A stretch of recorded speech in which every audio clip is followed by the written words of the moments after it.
ఘనపరచడం, నేను మహిమపరచడం, మీరు మాకు ఇచ్చినటువంటి ధన్యత. అటు భాగ్యాన్ని బట్టి నేను స్థుతిస్తూ ఉన్నాను. ఈ ఆరాధన ఆది నుంచి అంతలో మీ అధ్యక్షతను జరిగించి మీరు మమ్మల్ని మమ్మల్ని మీ సాధనాలుగా వాడుకోవడం వేసుకున్నామని వేడుకుంటున్నామని అంటే ఆమె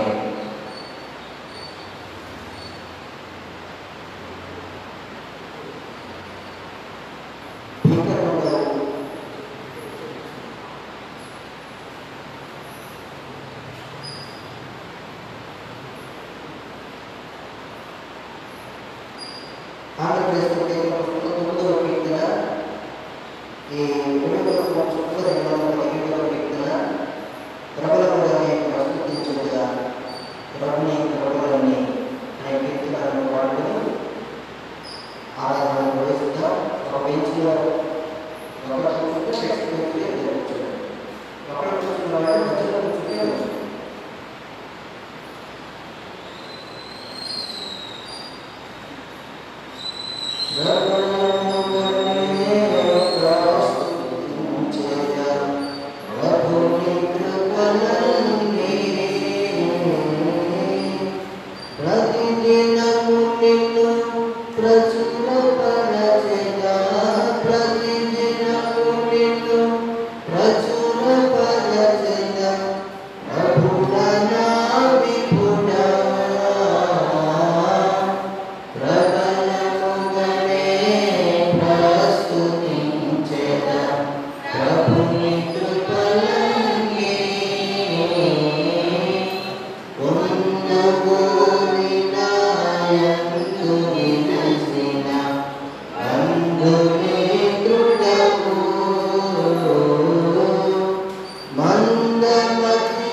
Summa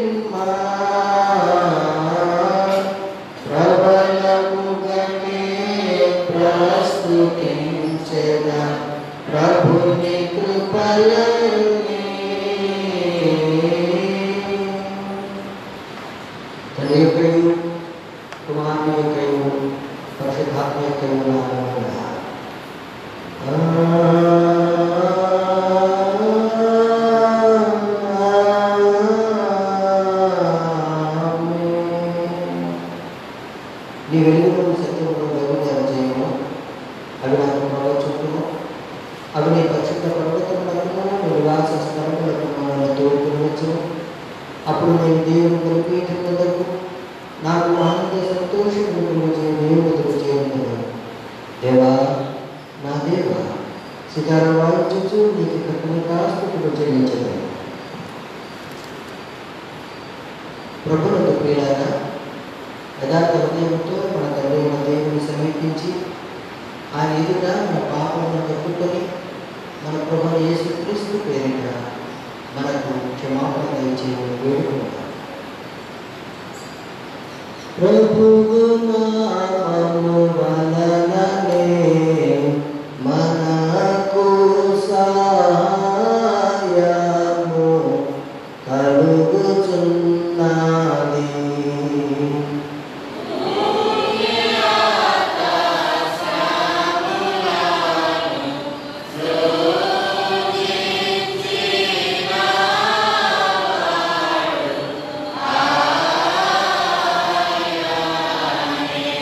ప్రభువు సన్నిధిని నాయతి క్రమములు నేను ఒప్పుకొందునను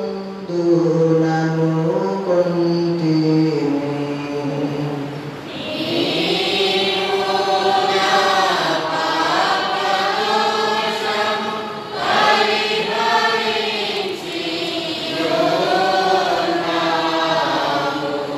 మా సృష్టికర్తవు విమోచకుడువైన సర్వశక్తి గల దేవ, దీనులను పాపులను మేము స్వభావికంగా పాపుల మరియు అపవిత్రుల మరియు తలంపు వలన, మాట వలన, క్రియ వలన నీకు విరోధంగా పాపం చేసి మేము నేర్చుకుంటున్నాం.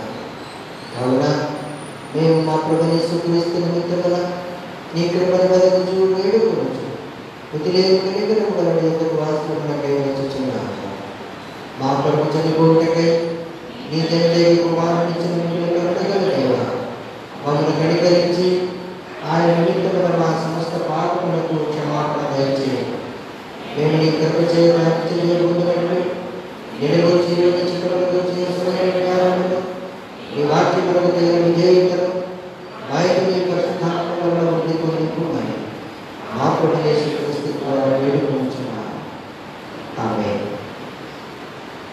మన పరలోకపు తండ్రి యొక్క సర్వశక్తి గల దేవుడు మనలను కనికరించి మన కొరకు చనిపోవుటకై తన యొక్క కుమారునిచ్చి ఆయన మూలమున మన పాపములన్నిటినీ క్షమించుచున్నాడు. ఆయన నామమందు విశ్వాసం ఉంచు వారికి దేవుని కుమారుడు అధికారించు వారికి తన పరిశుద్ధాత్మను అనుగ్రహించు. నమ్మి బాప్తిస్మం పొందిన వారు రక్షింపబడుతారు.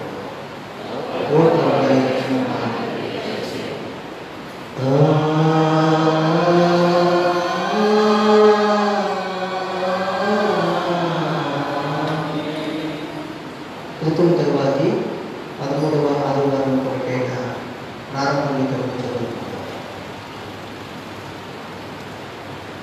యెహోవా నీ నిబంధనను జ్ఞాపకం చేసుకును, నలిగిన వారిని అవమానముతో వెనుకకు మరలనీయకు. దేవా లేవు, నీ వ్యాజ్యము నడుపు, నీ విరోధులు చేయు గల్లంతు మరువకు. దేవా నీవు నిత్యము మమ్మల్ని విడనాడేవేమి? నీవు మేము గొర్రెల మీద నీ కోపము పొగరాదుచున్నదేమి?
Wasilah janaku ni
సర్వోన్నతమైన మా తండ్రి, సర్వశక్తిగా నిత్యమైన దేవ, విశ్వాసము, నిరీక్షణ, ప్రేమలు మాలో వృద్ధి చేసి నీవు వాగ్దానం చేసినట్టు పొందులాగున నీవు ఆజ్ఞాపించి వాటిని మేము ప్రేమించినట్టు దయచేయమని ఇతరుల పరిశుద్ధాత్మతోనూ సదాయక దేవుడే ఇవేవో జీవించు పరిపాలించు నీ కుమారులను మా ప్రభువుని యేసుక్రీస్తు ద్వారా వేడుకొంచున్నాను.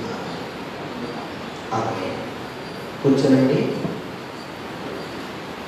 నెల్లూరు గర్భానికి 13వ ఆదివారం కొరకు ఏర్పరచబడిన లేఖన భాగాలు చదవడానికి రావాలని కోరుతున్నాను.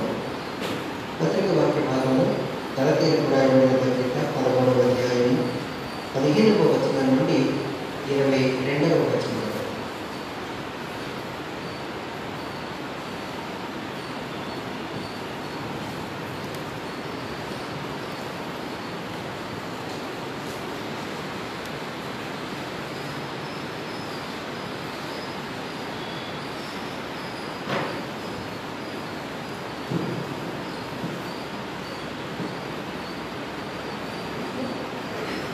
తర్వాత అప్పుడు ఆధారం ఏర్పరచినటువంటి పత్రికా పాఠము గలతీయులకు రాసిన పత్రిక 3వ అధ్యాయం 15 నుంచి 22 వరకు ఇలాగ రాయబడింది.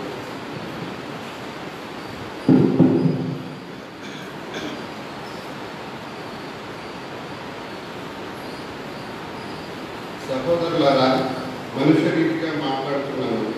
మనుషులు చేసిన ఉడంబడికలను స్థిరపడిన తర్వాత ఎవరూ దానిని కొట్టివేయరు, దానితో మరేమీ కలపడు. అబ్రహామునకును అతని సంతానమునకును వాగ్దానములు చేయబడేది. ఆయన అనేకులను గురించి అన్నట్టు సంతానమునకును ఆయన చెప్పక ఒకరి గురించి అన్నట్టే నీ సంతానమునకును అనేను. ఆ సంతానము క్రీస్తు. నేను చెప్పినదేమనగా 430 సంవత్సరములైన తర్వాత వచ్చిన ధర్మశాస్త్రము వాగ్దానమును నిరర్థకం చేయనంతగా పూర్వమందు దేవుని చేత స్థిరపరచబడిన నిబంధనలను కొట్టివేయదు. ఆ స్వాస్థ్యము ధర్మశాస్త్ర మూలంగా కలిగిన ఎడల ఇక వాగ్దానం మూలంగా కలిగినది కాదు. అయితే దేవుడు అబ్రహామునకును వాగ్దానం వల్లనే దాన్ని అనుగ్రహించింది. అలాగైతే ధర్మశాస్త్రం ఎందుకు?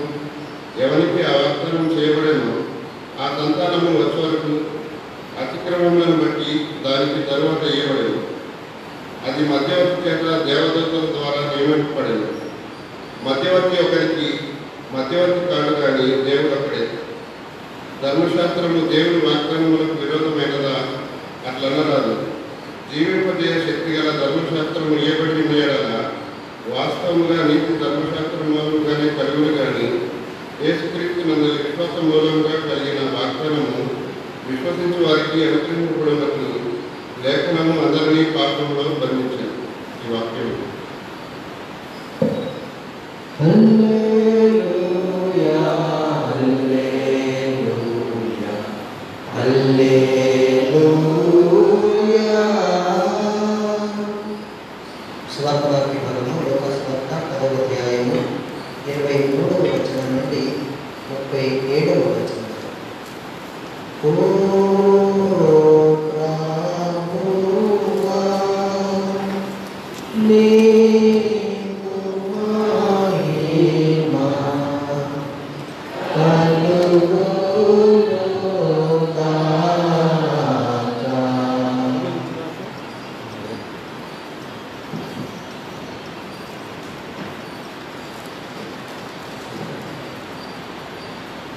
తరువాతి 13వ ఆదివారం కొరకు ఏర్పాటు చేయబడిన సువార్త పాఠభాగము లూకా సువార్త 10వ అధ్యాయము 23వ వచనం నుండి 37వ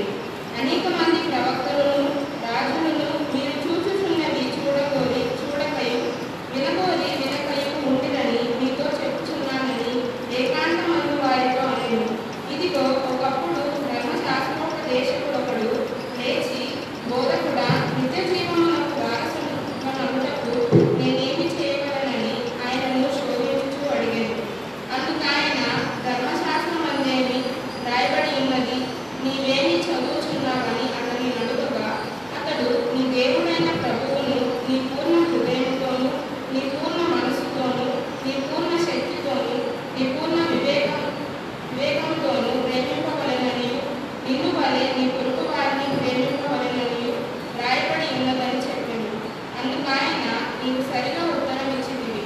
అలాగే చేయను, అప్పుడు జీవించదమని అతనితో చెప్పాను. అయితే తాను నీతిమంతుడైనట్లు కనబరుచుకొనగోరి అతడు, అవును కానీ నా పొరుగు వాడవడని యేసుని అడిగాను. అందుకు యేసు ఇట్లనెను, ఒక మనుష్యుడు యెరూషలేము నుండి యెరికో పట్టణమునకు దిగి వెళ్ళుచు దొంగల చేతిలో చిక్కెను. వారు అతని బట్టలు దోచుకొని అతన్ని కొట్టి ప్రాణంతో విడిచిపోయేది. అప్పుడు ఒక యాజకుడు ఆ త్రోవను వెళ్ళుట తటస్థించెను. అతడు అతనిని చూచి ప్రక్కగా పోయాను. అలాగుననే లేవీయుడొకడు ఆ చోటికి వచ్చి చూచి ప్రక్కగా పోయాను. అయితే ఒక సమరయుడు ప్రయాణమై పోవచ్చు అతడు పడి ఉన్న చోటికి వచ్చి అతనిని చూచి అతని మీద జారిపడి దగ్గరకు పోయి నూనెయు ద్రాక్షారసమును పోసి అతని గాయములను కట్టి తన వాహనము మీద ఎక్కించి ఒక పూటపూట వాణి ఇంటికి తీసుకొని పోయి అతని పరామర్శించెను. మరునాడు అతడు 2 దేనారములు తీసి ఆ పూటపూట వాణికిచ్చి, ఇతని పరామర్శించుము, నీవింకేమైనా ఖర్చు చేసిన ఎడగా నన్ను మరలా వచ్చినప్పుడు అది నీకు తీర్చేదనని అతనితో చెప్పిపోయాను. కాగా దొంగల చేతిలో చిక్కిన వానికి ఈ ముగ్గురిలో ఎవడు పొరుగువాడాయనని నీవు తోచుచున్నదని యేసు అడగగా అతడు అతని మీద జారిపడిన వాడే అని. అందుకు యేసు, నీవును వెళ్ళి అలాగ చేయమని అతనితో చెప్పాను. ఈ వాక్యం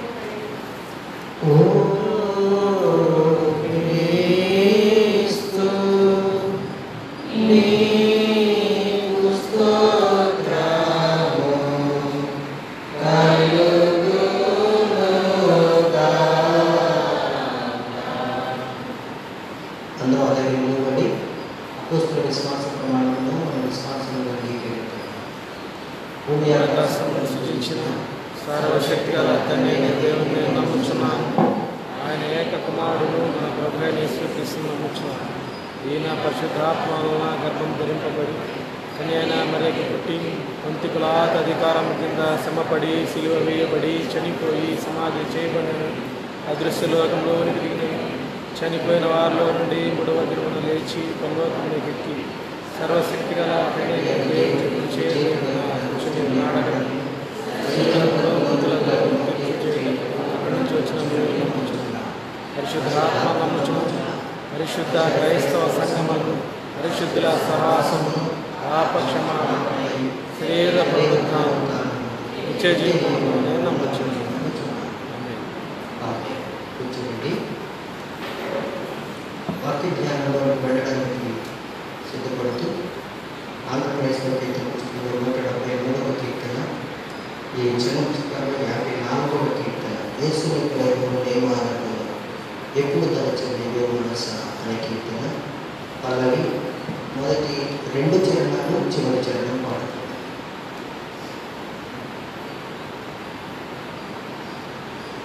యేసుని ప్రేమను నియమాలను ఎప్పుడు తలచండియో మనస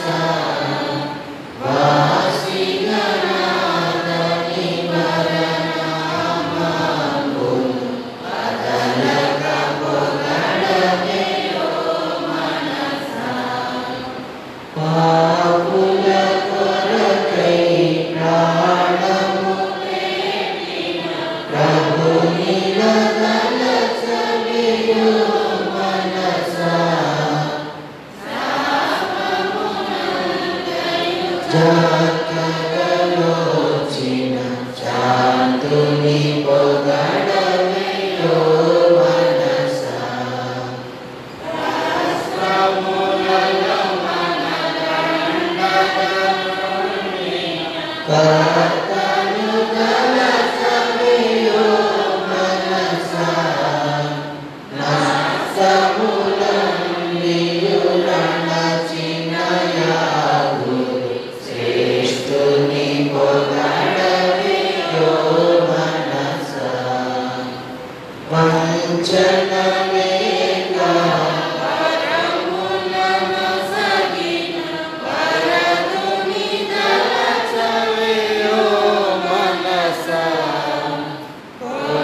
ప్రార్థన చేస్తున్నాం. మహోన్నతుడమైన మా తండ్రి, కనికరమూర్తి, ఈ పవిత్ర నామమునందు నేను స్తోత్రం చెల్లిస్తూ ఉన్నాను. మా జీవిత ప్రయాణంలో మీరు మనం గురించిన మరొక పునరుద్ధారణను బట్టి నిన్ను స్తుతిస్తూ కనపరుస్తూ ఉన్నాను. ఇంతవరకు ఆరాధనలో పాటలలో మహిమ పొందిన దేవ, వాక్యం ద్వారా మీరు మాతో మాట్లాడారు. మీరు మమ్మల్ని ప్రేమించారు, మహిళ కనికరం చూపించారు. పాపపు ఊపిలో నుంచి మమ్మల్ని పిలిపించారు. ఈ బిడ్డలుగా చూపగలిగినటువంటి ఆజ్ఞని మా అందరికీ దయచేయాలి. ఆ తండ్రి అయోగ్యుడైన నన్ను మరుగుపరిచి నీ మాటలనే మాకు వినిపించు. యేసునామములో వేడుకొంచున్నాము తండ్రి, ఆమేన్. క్రీస్తునందు ప్రియమైన వారులారా, మీ అందరికీ శుభాలు. చాలా కాలం తర్వాత ఈ భౌతికంగా ఆరాధనలు జరిగించుకోవడానికి దేవుడు మనకి ఇచ్చినటువంటి ఈ శ్రేష్టమైన సమయాన్ని బట్టి దేవుడికి నేను స్తోత్రాలు చెల్లిస్తూ ఉన్నాను. దేవుడి మహాకృపను బట్టి మనం కాపాడబడుతున్నాం. ఆయన చల్లని రెక్కల చోటున భద్రపరచబడ్డాం. ఆయనకు కృతజ్ఞతలపై జీవించాల్సినటువంటి అవసరం ఉంది అని నేను మీకు జ్ఞాపకం చేస్తూ ఉన్నాను. ఈ పాండమిక్ సిచ్యువేషన్లో ప్రతి ఒక్కరూ భయపడుతూ బ్రతకాల్సినటువంటి పరిస్థితులు ఏర్పడ్డాయి. ఈ నేపథ్యంలో దేవుని కృపా సహాయం లేకుండా మనం ఏమీ చేయలేము అనే సంగతిని గుర్తించాలి. దేవుని మీద ఆధారపడాలి. ప్రార్థనాపూర్వకంగా దేవుడిని సమీపించాలి. అట్టి విశ్వాసంలో మనం స్థిరపడాలని నేను మిమ్మల్ని కోరుతూ ఉన్నాను. త్రిత్వంలోని 13వ ఆదివారం, ఈ ఆదివారం ఏర్పరచబడిన లేఖన భాగాలు మనం చదవగా విన్నాం. క్రైస్తవ విశ్వాసం లేక క్రైస్తవ సంఘం ఎలా ఉండాలి, క్రైస్తవ జీవిత పరమార్థం ఏమిటి అనే ప్రశ్నలపై ఎన్నో తరాల నుంచి చర్చలు జరుగుతూనే ఉన్నాయి. క్రైస్తవ విశ్వాసం లేక క్రైస్తవ సంఘం ఎలా ఉండాలి అనే దాని మీద కొన్ని తరాల నుంచి చర్చ జరుగుతుంది. సాధారణంగా ఈ ప్రశ్నకు 2 రకాల జవాబులు వినిపిస్తాయి. క్రైస్తవ విశ్వాసి ఎలా ఉండాలంటే చెప్పింది బుద్ధిగా వినేవాడుగా ఉండాలి అనేది ఒకటి. చెప్పింది వినాలి. రెండోది, విశ్వాసి వినేవాడుగా మాత్రమే కాదు, చేసేవాడుగా ఉండాలి. అంటే ఆచరణాత్మకమైన క్రైస్తవ్యం కలిగి ఉండాలి అనేది మనం ఎలా ఉండాలో నేటి లేఖన భాగాల ద్వారా గుర్తించాలని నేను కోరుతూ ఉన్నాను. నేను యేసుక్రీస్తు నమ్ముకున్నాను, చర్చి కడుతున్నాను, దేవుని వాక్యం వింటున్నాను అని అనుకుని అక్కడికే తృప్తి పడితే అది పరిపక్వతతో కూడినటువంటి క్రైస్తవ జీవితం కాదు. విన్నావు, బుద్ధిగా విన్నావు, కానీ విన్నటువంటి వాక్యాన్ని మన దైనందిన జీవితంలో ఆచరణలో పెట్టాలి. దాన్ని ఏమంటే క్రియాత్మక క్రైస్తవ్యము అని అంటారు. విశ్వాసం ఉంది, దానికి క్రియలు కూడా తోడు కావాలి. ప్రాక్టికల్ క్రిస్టియన్స్గా ఉండాలన్నది దేవుని ఉద్దేశం. మనం చదువుతున్నటువంటి సువార్త వాక్య భాగంలో లూకా సువార్త 10వ అధ్యాయము 23 నుంచి 37 వచనాలలో ఉన్న వృత్తాంతం మనందరికీ చిరపరిచితమే. మంచి సమరయునికట్టుగా ఇది అందరికీ తెలిసిందే. తెలిసి వచ్చాడు బైబిల్ గ్రంథాన్ని. వాక్యంతో సరిచూస్తూ కొన్ని ప్రాముఖ్యమైన విషయాలు ధ్యానం చేయాలని నేను తలుస్తూ ఉన్నాను. ఈ ఉపమానం ఒక ప్రశ్నతో ప్రారంభమవుతుంది, ఒక ఆజ్ఞతో ముగుస్తుంది. చూడండి, 25వ వచనంలో ధర్మశాస్త్రోపదేశకుడు ఒక ప్రశ్న వేశాడు యేసు ప్రభు. నిత్య జీవములకు వారసులకు నేనేమి చేయవలెను? అది ప్రశ్న. ఈ ఉపమానం ఒక ప్రశ్నతో ప్రారంభమైంది, ఒక ఆజ్ఞతో ముగిసింది. యేసు ప్రభు ఏమన్నారు? చివరి వచనం అంటే 37వ వచనంలో, అందుకు యేసు నీవును వెళ్ళి అలాగూ చేయము, ఇలా చెయ్యి అనేసి ప్రభు ఆదేశించారు. ఈ రెండు మాటలు చాలా శ్రేష్టమైనవి. మన క్రైస్తవ విశ్వాసులుగా, క్రైస్తవ సంఘ సమూహంగా ఎలా ఉండాలో ఈ ఉపమానం చాలా స్పష్టంగా చెప్తుంది. యేసు ప్రభు ఒకే మాటలో చెప్పారు, నీవును వెళ్ళి అలాగూ చేయి. ఎలా చేయాలి? అలా చేయండి. ఎలా చేయాలో అర్థం చేసుకోవాలంటే ఈ ఉపమానాన్ని కొద్దిగా మనం ధ్యానించాలి. ధర్మశాస్త్రోపదేశకుడు ప్రభువుని అడిగిన ప్రశ్న, నిత్య జీవములకు వారసులకు నేనేమి చేయవలేను? వాస్తవానికి లూకా సువార్తలో యేసు ప్రభు వారిని శోధిస్తూ ఈ ప్రశ్న అడిగినట్టుగా రాయబడింది. శోధిస్తూ అడిగినా కానీ ప్రశ్న మాత్రం మంచిది. ప్రశ్న మంచిది. దేని గురించి అతను ఆశ కలిగి ఉన్నాడు అంటే నిత్య జీవాన్ని గురించిన ఆశ. మనం ఇంకా బ్రతికి ఉండగా మరణానంతర స్థితిని గురించి ఆలోచన కలిగి ఉండడం నిజంగా అది మంచి కోరిక. ఈనాడు చాలా మందికి ఇప్పటి విషయాలే, మరణం తర్వాత ఏమవుతుంది అనేది ఎవరు పెద్ద పట్టించుకోవట్లేదు. కానీ ఇతని ప్రశ్న మంచిదే, ప్రశ్న మంచిదే, అతని ఆసక్తి మంచిది. యేసుక్రీస్తు ప్రభు వారు ధర్మశాస్త్రాన్ని గురించిన ప్రస్తావన తీసుకొచ్చారు. మీరు ఆ తర్వాత వచ్చిన కనుక 26వ వచనంలో అదే విషయం, ధర్మశాస్త్రాన్ని గురించి ప్రస్తావన ఇచ్చారు. ధర్మశాస్త్రం ఏం చెప్తోంది అని.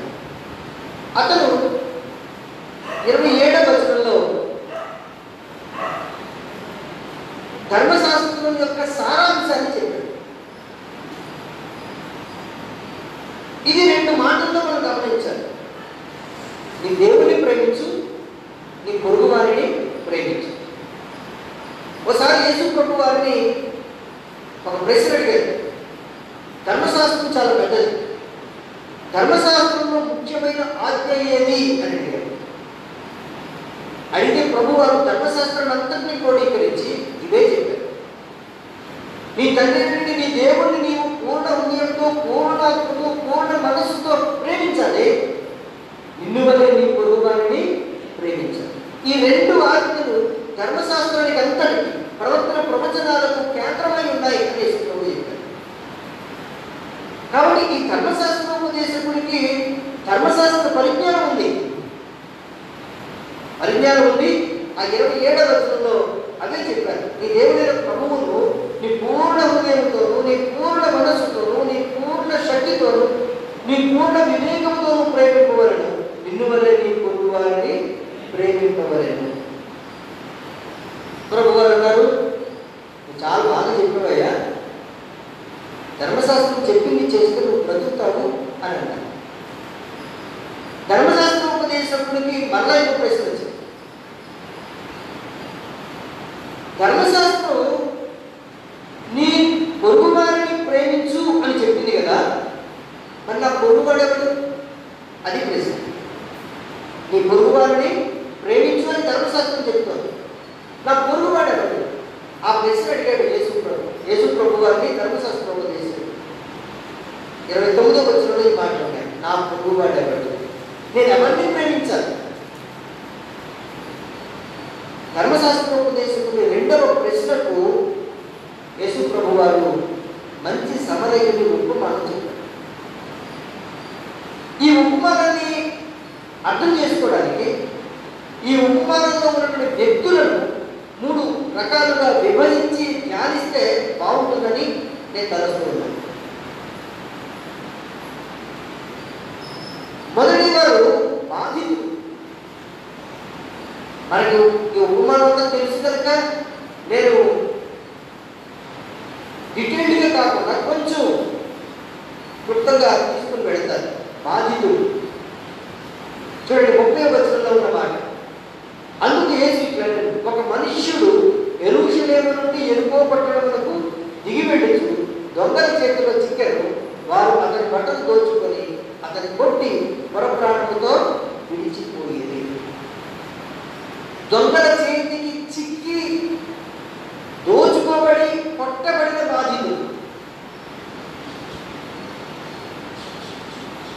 విశేషం ఏంటంటే యేసు ప్రభు వారు అతని గురించి ఇచ్చినటువంటి వివరణ ఒకటే, ఎవరి ఒక మనుష్యుడు అని అన్నారు, పేరు ప్రస్తావించారు. ఇప్పుడు నా ప్రశ్న ఏమిటంటే, ఒక మనుష్యుడు అన్నారు కదా యేసు ప్రభు, ఎవరా మనుష్యుడు? ఎవరా మనుష్యుడు? యెరూషలేము నుండి యెరికోకు ప్రయాణమే వెళ్ళిపోతున్నాడు. యెరూషలేము పరిశుద్ధమైన పట్టణం, సమాధాన పట్టణం.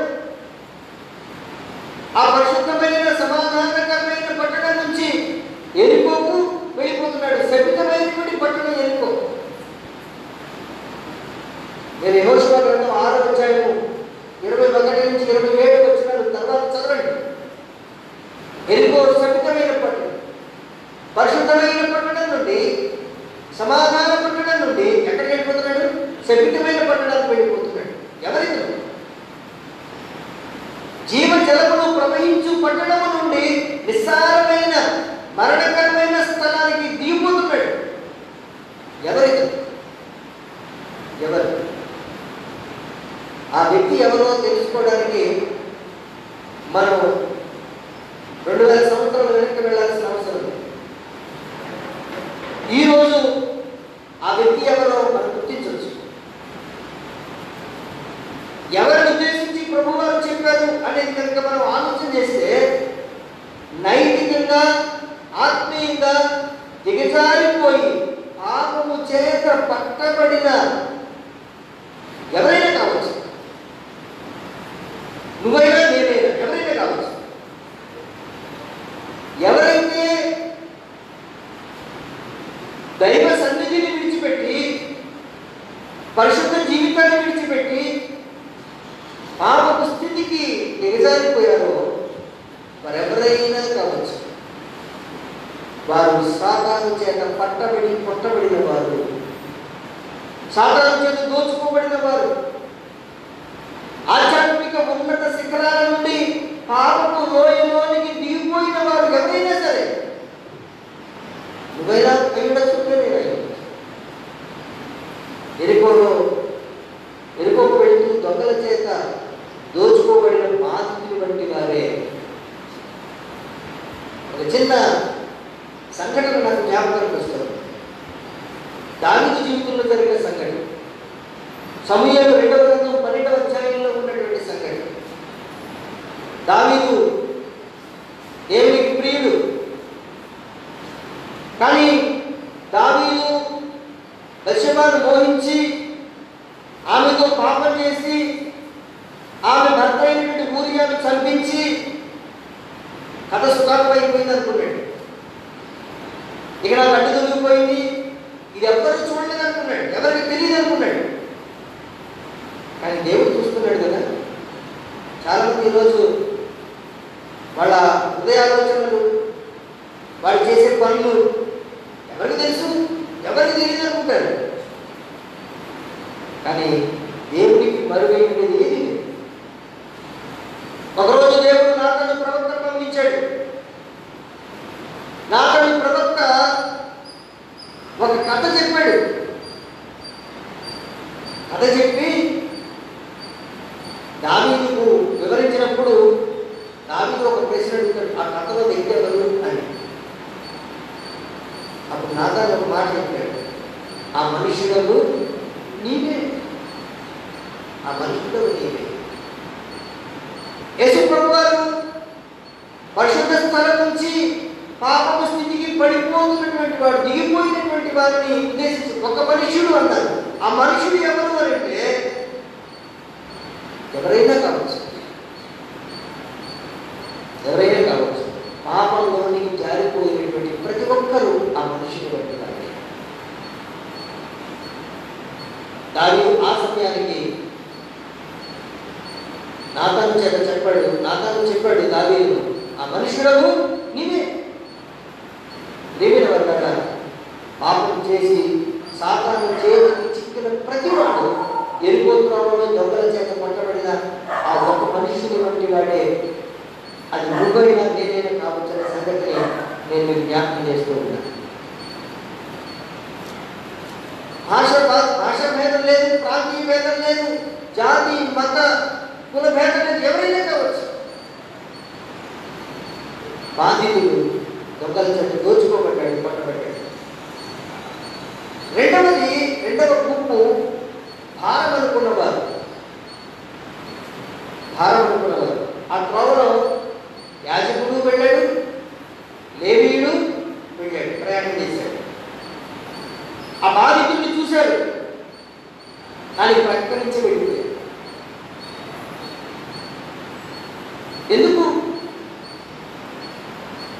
ఎందుకు వెళ్ళిపోయారు?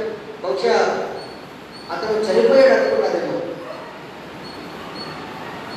చనిపోయినటువంటి శవాన్ని ముట్టుకుంటే ధర్మశాస్త్రం ప్రకారం 7 దినాలు అపవిత్రులుగా ఉండాలి. మాటికి బాధ అనుకున్నారేమో, లేకపోతే వారికి ఉన్నటువంటి అంతస్తు హోదా చూసుకున్నారేమో, సామాజిక వ్యవస్థలకు భయపడ్డారేమో. మాకెందుకు ఇది అని అనుకున్నారు. వారు ప్రక్కగా వెళ్ళిపోయారు. ప్రాణాపాయంలో అవసరతలో ఉన్న వారికి సహాయం చేయలేకపోయారు. యాజకుడు లేవి, ఈ 2 వ్యవస్థలు, ఈ 2 వ్యవస్థలు కూడా చూసి పట్టినట్టుగా వెళ్ళిపోయాయి. క్రీస్తునందు ప్రేమైన వారులారా, అవసరతలో ఉన్న వారిని, సహాయం కొరకు ఎదురు చూస్తున్న వారిని, కనికరానికి నోచుకోని వారిని చూస్తూ దాటి వెళ్ళిపోయినటువంటి సందర్భాలు మీ జీవితంలో ఉన్నాయేమో. ఒక్కసారి ఎవరికి వారు ఆలోచన చేసుకోవాలని నేను కోరుతూ ఉన్నాను. 2 వెళ్ళిపోయారు. 3వ వ్యక్తి బాధ్యతగా స్వీకరించిన వాడు. బాధితుడు, భారమనుకున్న వారు బాధ్యతగా స్వీకరించిన వారు. ఎవరైనా ఒక సమరీయుడు అదే కోపంలో ప్రయాణం చేస్తూ బాధితుడిని చూసి జాలిపడి పరిచర్య చేశాడు. 34-35 వచనాల్లో ఈ విషయాలు ఉంటాయి. అతన్ని చూచి అతన్ని జాలిపడి దగ్గరకు పోయి నూనెయు ద్రాక్షారసమును పోసి అతని గాయకులను కట్టి తన వాహనము మీద ఎక్కించి ఒక పూట వారి ఇంటికి తీసుకుని పోయి అతని పరామర్శించాడు. బరునాడతడు 2 దేనారములు తీసి ఆ పూట వారికి ఇచ్చి, ఇతని పరామర్శించుము, నీకు ఇంకేమైనా ఖర్చు చేసిన ఎడల నేను మరలా వచ్చినప్పుడు అది నీకు తీర్చదనని అతనితో చెప్పిపోయాడు. గమనించు, అతని కనికరపడ్డాడు, దగ్గరికి వెళ్ళాడు, నూనె ద్రాక్షారసంతో గాయం కట్టాడు, తన గాడి మీద అతను ఎక్కించాడు. బహుశా అతను నడిచాడేమో. పూటకొళ్ళ వాడిని ఇంటికి తీసుకుని వెళ్ళాడు. అతను 2 దేనాలను ఖర్చు పెట్టాడు. నేను మరలా వస్తాను అని వాగ్దానం చేశాడు. ఈ యొక్క విషయం మీరు గమనించండి. బాధితుడు యూదుడా, గలిలయుడా, సమరయుడా, గ్రీసు దేశస్థుడా అని ఆలోచన చేశాడా? చేయలేదు. మనం ఎవరికైనా సహాయం చేయాలంటే వాడు మనడేనా? మళ్ళా మనం చేస్తాడా? చాలా ఆలోచన చేస్తాడు. మనం ఎందుకు చేయాలి?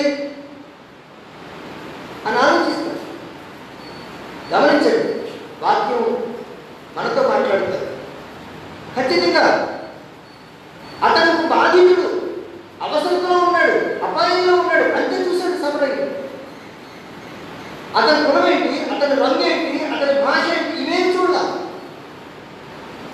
అపాయంలో ఉన్న ఒకరికి సహాయం చేయడం బాధ్యత అనుకున్నాడంటే చేశాడు.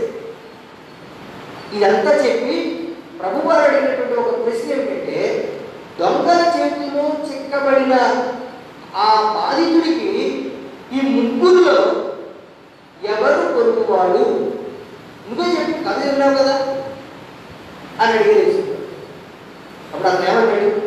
ధర్మశాస్త్రోపదేశం చూడండి 36వ వచనంలో, దొంగల చేతిలో చిక్కిన వాడికి ఈ ముగ్గురులో ఎవడు పొరుగువాడాయని నీకు తోచుచున్నది అని యేసు అడుగగా అతని మీద జారి పడిన వాడే అని. ఎవరు పొరుగువాడు? అతని మీద ఎవరైతే జారి పడ్డారో వాడే అతనికి పొరుగువాడు అని సమాధానం ఆ ధర్మశాస్త్రోపదేశకుని నోటి వెంటే చెప్పించలేదు. చెప్పిన తర్వాత ప్రభువారు అన్నమాట, నీవు వెళ్ళి అలాగూ చేయు. ఇప్పుడు యేసు ప్రభు వారు చెప్పినటువంటి మాటలు మనం జాగ్రత్తగా గమనించాలి. అతను అడిగిన ప్రశ్న ఏంటి? నా పొరుగువాడు ఎవడు? నేను ఎవరిని ప్రేమించాను? ప్రభువారు చెప్తున్న సమాధానం, నీవు వెళ్ళి అలాగూ చేయు. అంటే సమరయుడు ఎలా చేశాడో నీవు కూడా అలాగే చేయి. నా పొరుగువాడు ఎవడు? నేను ఎవరికి సహాయం చేయాలనే ప్రశ్న కాదు. అవసరంలో ఆపదలో ఉన్నవాడు ఎవరైనా సరే, అతని భాష, అతని కులం, అతని మతం అవేమి సంబంధం లేకుండా అతను ఎవరైనా సరే నీవు అతనికి సహాయం చేయి. నీవే మంచి పొరుగువానిగా ఉండు. నా పొరుగువాడు ఎవడు అని నువ్వడంటే కాదు, నువ్వే మంచి పొరుగువానిగా ఉండు. దెబ్బతినటువంటి ఆ బాధితుడిని చూస్తూ యాజకుడు వెళ్ళి వాడి కనికరం చూపించలేదు, కానీ నువ్వు కనికరం చూపించేవాడిగా ఉండు అని చెప్తున్నాడు. నువ్వు వెళ్ళి అలాగూ చెయ్యి. సమరయుడు ఎలా చేశాడు అలాగే నువ్వు కూడా చెయ్యి. ప్రియమైన వాళ్ళగా, నువ్వు నిజంగా దేవుడిని ప్రేమిస్తే ఆపదల్లో ఉన్న వారిని కూడా నువ్వు ప్రేమిస్తావు. నీవు నిజంగా దేవుడిని ప్రేమిస్తే ఆపదలో అవసరతలో ఉన్న వారిని కల్పిస్తారు. వారికి నీవే మంచి పూర్వానిగా ఉండు అని ప్రభు చెప్తూ ఉంటారు. ప్రేమ, కనికరం, జాలి అనేవి దైవ రక్షణ. క్రైస్తవ విశ్వాసి యేసుక్రీస్తు మాదిరిలో కనికరం చూపేవాడుగా జీవించాడు. ఈ ఉపమానం యొక్క సారాంశం అంటారు, కేవలం కనికరం చూపించడం అని అంటే ఏదో మాటలు చెప్పడం కాదు. కళ్ళతో చూసి చేతులతో సహాయం చేయాలి. కళ్ళతో మనం చూస్తాం, హృదయం స్పందిస్తుంది, చేతులతో సహాయం చేయాలి. అందుకే మదర్ తెరీసా ఒక మాట చెప్తుంది, ప్రార్థించే పెదవుల కన్నా సహాయం చేసే చేతులు పిండా.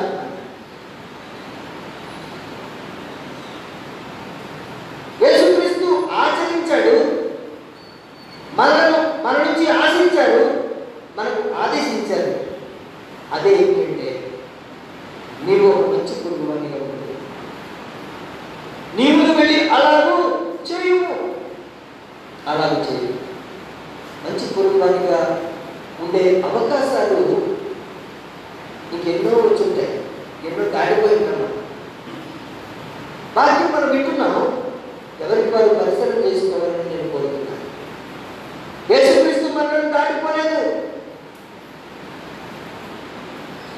దైవాజ్ఞను అతిక్రమించినటువంటి ఆదాము హవ్వలకు దిగంబరత్వం కలిగితే వారి మీద జాలి పడి చర్మపు చొక్కాలను ఇచ్చాడు దేవుడు.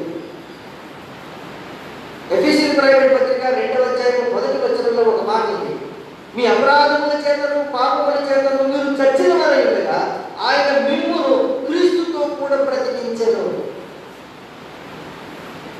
క్రీస్తుతో కూడా బ్రతికించాడు. మనం పాపము చేత సాతాను చేతిలో చిక్కిపోయినప్పుడు దేవుడు మనల్ని వదిలిపెట్టలేదు, మనం దాటిపోలేదు. మానవాళి పాపము గాయములు కట్టడానికి యేసుక్రీస్తు ప్రభు శిలువలో గాయపరచబడ్డాడు. ఆయన పొందిన దెబ్బల చేత మనకు పాపములకు క్షమాపణ పరిశుద్ధత మనకు అనుగ్రహించారు. ప్రేమిల వల్ల ధర్మశాస్త్రోపదేశకుడు నా పొరుగువాడెవడు అనే ప్రశ్న వేసి దానిని ఒక చర్చనీయాంశం చేయాలనుకున్నాడు. కానీ యేసుక్రీస్తు దీనిని దేవుని ప్రేమకు భాష్యంగా చెప్పారు. క్రియాత్మక క్రైస్తవ జీవితానికి మనల్ని పురుకొల్పుతూ ఉంటారు. మంచి సమరయుని కార్యం క్రైస్తవ త్యాగపూరితమైన పరిచర్యకు ఒక ప్రేరణగా నిలిచింది. ఆ మంచి సమరయుని ఉపమానం ఆధారం చేసుకొని మిషనరీస్ ప్రపంచవ్యాప్తంగా క్రీస్తు ప్రేమను కనబరుస్తూ ఎంతో గొప్ప సేవ చేశారు. ఈ ప్రేరణ మనలో కూడా, ఈ ప్రేరణతోనే మనం ప్రాక్టికల్ క్రిస్టియన్స్గా ఉండాలి. వాక్యం సెలవిస్తుంది. యోహాను రాసిన మొదటి పత్రిక 3వ అధ్యాయం 18వ వచనంలో ఈ మాటలు మనం చూస్తాం. చిన్నపిల్లలారా, మాటతోనూ నాలుగుతోనూ కాక క్రియతోనూ సత్యముతోనూ ప్రేమించము. మాటతోనే ప్రేమించడం కాదు, క్రియతో ప్రేమించాలి.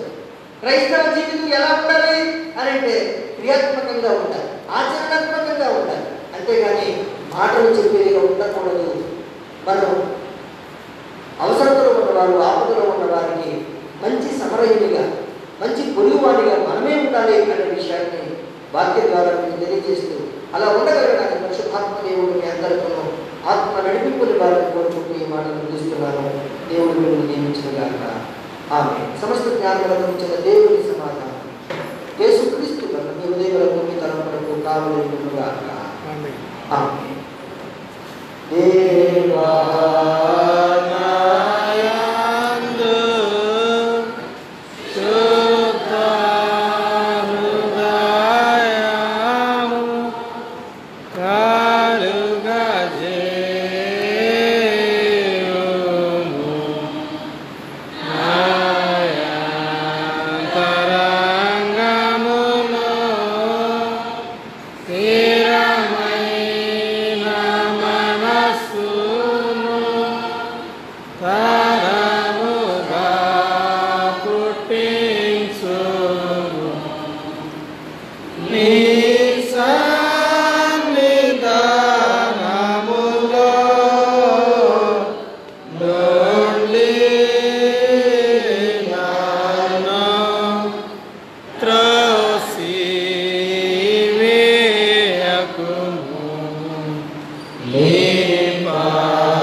ప్రార్థన చేసుకుందాం. ప్రేమపూర్ణుడైన మా తండ్రి, నీకు నీ ప్రియబిడ్డలు గత కాలమంతా దేవుడు మమ్మల్ని కాపాడి సంరక్షించారు, అక్కర్లు తీర్చారు, ఆ కుటుంబాలను ఆశీర్వదించారు అని కృతజ్ఞత హృదయంతో ఈ సన్నిధికి వచ్చి ఈ కానుకలను సమర్పించారు. వారి హృదయాలను సమర్పిస్తూ ఉన్నారు. వారిని వారి కుటుంబాలను మీరు దీవించారు. మీరు అనుగ్రహించినటువంటి నూతన సంవత్సరంలో దయాకిరీటాలను పొందుకున్న బిడ్డలను బట్టి, వారి వారి జీవితాల్లో మీరు ఇచ్చినటువంటి వివాహ వార్షికోత్సవాలను బట్టి దేవుడు మా పట్ల దయ చూపించి మా కుటుంబంలో మా వ్యక్తిగత జీవితంలో గొప్ప కార్యాలు జరిగించారు అనే కృతజ్ఞత భావనను బట్టి వారందరినీ మీరు దీవించుకుని వేడుకుంటున్నారు. మా పరమ తండ్రి, మీ సన్నిధికి వచ్చిన వారిని ఎన్నడూ త్రోసివేసేవాడు కాదు. ఈ బిడ్డలను అప్పుడు చేర్చుకోనండి, ఆశీర్వదించండి. వారు వారు చేయించిన పనులలో మీరు తోడై ఉండండి, క్షేమాన్ని ఇవ్వండి, అభివృద్ధి పద్ధతిలో నడిపించు. మరి ముఖ్యంగా క్రైస్తవ విశ్వాసులుగా తమ జీవితాన్ని సార్థకం చేసుకోవడానికి ఆత్మీయ నడిపింపునివ్వండి. యేసు నామములో వేడుకుంటున్నాను తండ్రి. ఆమేన్. తండ్రి, కుమారుడు, పరిశుద్ధాత్మ ఏక దేవుని దీవెన సదా మీకు తోడై ఉండుగాక. ఆమేన్.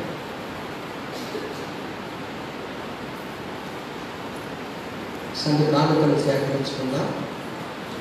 ఏకలిసి వచ్చి కానుకలు సేకరిస్తారు. ఈ కానుకల సేకరణ జరుగుతున్నది. కొన్ని ప్రకటనలు ఉన్నాయి.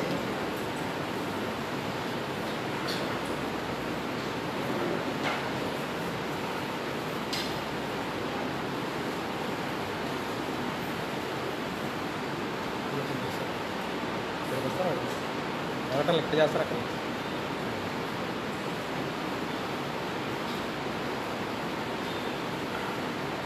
ఈ ఆరాధనలో పాల్గొన్న మీ అందరికీ వందనాలు చెల్లిస్తూ ఉన్నాను. సుదీర్ఘకాలం తర్వాత ఈ రీతిగా మనం ఒకరినొకరు చూసుకోవడానికి, దేవుని సన్నిధిలో కొద్ది సమయాన్ని గడపడానికి దేవుడు ఇచ్చినటువంటి ఈ తరుణం కొరకు వందనాలు. రెండవ ఆరాధన 8 గంటలకు ప్రారంభించబడుతుంది. మూడవ ఆరాధన 10 గంటలకు ప్రారంభించబడుతుంది. అయితే జరిగినటువంటి ఆరాధన యూట్యూబ్లో కూడా ఉంచబడుతుంది. అలాగే ఇప్పుడు చెప్పబడినటువంటి సందేశం ఈరోజు 10 గంటలకు కీర్తన టీవీ ఛానల్లో ప్రసారం చేయబడుతుంది. ఈ ప్రోగ్రాంని స్పాన్సర్ చేసిన వారు శ్రీ పులవల కోటేశ్వర గారి కుటుంబం. వారికి సంపక్షంగా వందనాలు చెల్లిస్తూ ఉన్నారు. స్త్రీల సమాజం కూడా జరిగించాలనేటువంటి తలంపు కలిగి ఉన్నాం. శుక్రవారం మధ్యాహ్నం 2 గంటలకు స్త్రీల సమాజం ఏర్పాటు చేయబడుతుంది. కాబట్టి ఈ తమ జాగ్రత్తలు తీసుకొని స్త్రీలు పాల్గొనాలని నేను కోరుతున్నాను. స్త్రీల సమాజం చాలా కాలమైంది సమావేశమే.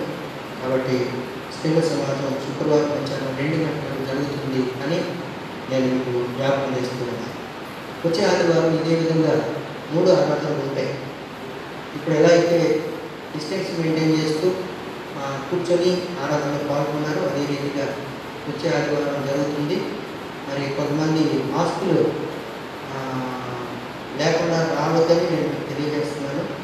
మాస్కులు కట్టుకోండి, లేకపోతే ఖర్చుపోయినా మీరు కట్టుకోవాలి. ఆ డిస్టెన్స్ మెయింటైన్ చేయాలి. కొంత మన జాగ్రత్తలు మనం తీసుకోవాల్సిన అవసరం. ఈరోజు దేవుడు వారి కుటుంబాల్లో చేసినట్టు మేలులను బట్టి మనందరికీ పలహారం తెచ్చిన తేవాలని ఆసక్తి కలిగి అరటికాయలు పలహారంగా తీసుకొచ్చారు. భక్తులు విజయ్ కుమార్ గారి కుటుంబం. దేవుడు ఆ కుటుంబాన్ని కాపాడి సంరక్షించారు. దేవుడికి స్తోత్రం చెల్లిస్తూ ఉన్నాం. వారికి వందనాలు. అయితే కాయలన్నీ బయట ఉంచబడతాయి. మరి సమయం తక్కువగా ఉంది కనుక వెళుతూ ఉండగా మీరు 2 కాయలు తీసుకుని వెళ్ళాలని నేను మీకు తెలియజేస్తూ ఉన్నాను. అలాగే ఒక వివాహ ప్రకటన ఉంది.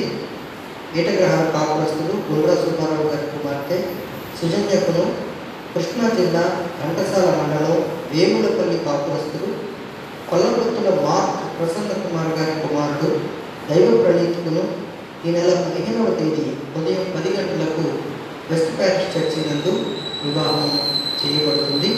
కాబట్టి ఈ వివాహానికి సంబంధించి ఏవైనా ఆక్షేపణలు ఉన్నట్లయితే వివాహ తేదీలోగా తెలియజేయాలని కోరుతూ ఉన్నాం. యవనస్తులైనటువంటి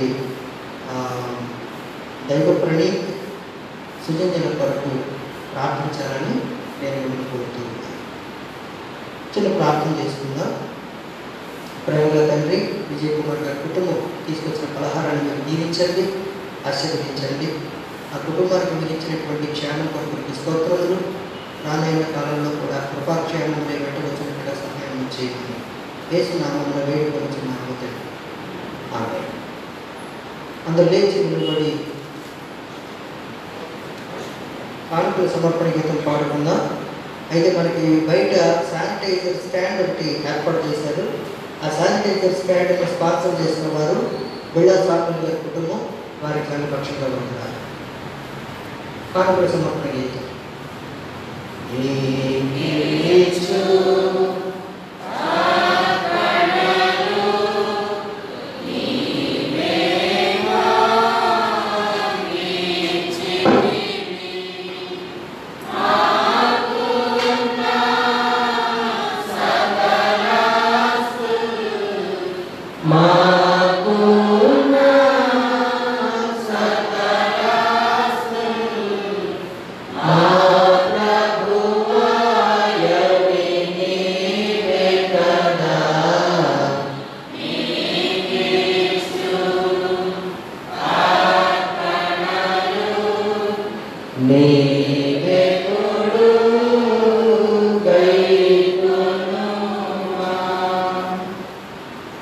ప్రార్థన చేసుకుందాం.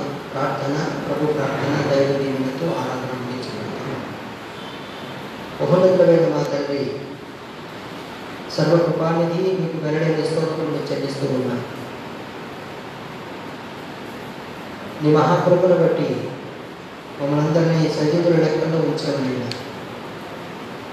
ఈ సన్నిధానానికి వచ్చినటువంటి బిడ్డలు ఎంతో కృతజ్ఞతతో నేను స్తుతిస్తూ ఉన్నారు, ఆరాధిస్తూ ఉన్నారు. వారందరినీ నేను దీవించాల్సి అనిపించాను. వాక్యం ద్వారా మీరు మాతో మాట్లాడినందుకు నీకు వందనాలు. మేము మంచి సమరయుని వలె, మంచి పురుగు వారి వలె ఉండటానికి మమ్మలను ఆత్మతో నింపి నడిపించమని వేడుకుంటూ ఉన్నాను. చేరువచ్చిన బిడ్డలను దీవించండి, బలహీనంగా ఉన్న వారిని బలపరచండి, సమస్యల్లో ఉన్న వారికి విడుదలనివ్వండి, చదువుకుంటున్న బిడ్డలకు తగిన జ్ఞానము, జ్ఞాపశక్తిని ఇవ్వండి. వివిధ కాంపిటేటివ్ ఎగ్జామినేషన్స్ కొరకు బిడ్డలు సిద్ధపడుతున్నారు, కొంతమంది పరీక్షలు రాస్తున్నారు. జేఈఈ అలాగే నీట్ పరీక్షల కొరకు సిద్ధపడుతున్న బిడ్డలందరి కొరకు ప్రార్థన చేస్తూ ఉన్నారు. వారికి తగిన జ్ఞానం ఇవ్వండి, సమయోచితమైన ఆలోచనలు ఇవ్వండి. వివిధ ఉద్యోగాల కొరకు పోటీ పరీక్షలకై సిద్ధపడుతున్నటువంటి బిడ్డలందరినీ మీరు జ్ఞాపకం చేసుకోనండి. ఉన్నత పరిస్థితిని ఇవ్వండి. మా తండ్రి, వివాహాల కొరకు ఎదురు చూస్తున్న బిడ్డలను ఈ చేతులకు అప్పగించి ప్రార్థిస్తూ ఉన్నాను. మా తండ్రి, వారి జీవితంలో గొప్ప కార్యాలు మీరు జరిగించమని వేడుకుంటున్నాను. ప్రభువా, జీవనోపాధి కొరకు బిడ్డలు చేయించిన పనులన్నింటిలో మీరు తోడై ఉండండి. వృద్ధాప్యంలో బిడ్డలకు వృద్ధాప్యం వల్ల వచ్చే బలహీనత నుంచి విడుదల వచ్చాయి. ఈ కరోనా వైరస్ విస్తరిస్తున్నటువంటి తరుణంలో ఈ బిడ్డలకు ఈ కాపుదల భద్రత ఇవ్వమని వేడుకుంటూ ఉన్నాను. మా పరమ తండ్రి, మీరు కనికరమూర్తి, ప్రేమ కలిగినటువంటి దేవుడు. ఈ కార్యాలు వాత్సల్యాలు ఈ బిడ్డలందరిపై మీరు కృప చూపించమని వేడుకుంటూ ఉన్నారు. జరగాల్సినటువంటి 2-3 ఆరాధనలు కూడా మీరు మాకు తోడుగా ఉంది పరిశుద్ధాత్మ నింపుదలనిచ్చి నడిపించమని, ఈ సేవార్థమై విడిచిన కానుకలను వారి హృదయాలను స్వీకరించి వారిని దూరంతరంగా దీవించమని యేసు నామమున వేడుకుంటున్నాము తండ్రి. ఆమేన్. తండ్రి, ఈ నామం పరిశుద్ధపరచబడుగా, ఈ రాజ్యం వచ్చునుగా, నీ చిత్తం పరలోకమందు నెరవేరుచున్నట్లు భూమి మీద నెరవేరునుగా. మానవుని ఆహారాన్ని మాకు దయచేయండి. మహిళ పాదం చేసిన వారిని మీకు క్షమించిన ప్రకారం మా పాదం క్షమించి, శోధంలోనికి ఏకాదశి నుంచి తప్పించి, రాజ్యము, శక్తి, మహిమ నిరంతరము నీవైనా. ప్రభు నిన్ను ఆశీర్వదించి నిన్ను కాపాడుగాక. ప్రభు నీకు తన సన్నిధి ప్రకాశింపజేసి నిన్ను కరుణించుగాక. ప్రభు నీ మీద తన సన్నిధి కాంతిని ఉదయింపజేసి నీకు సమాధానము కలుగజేయునుగాక.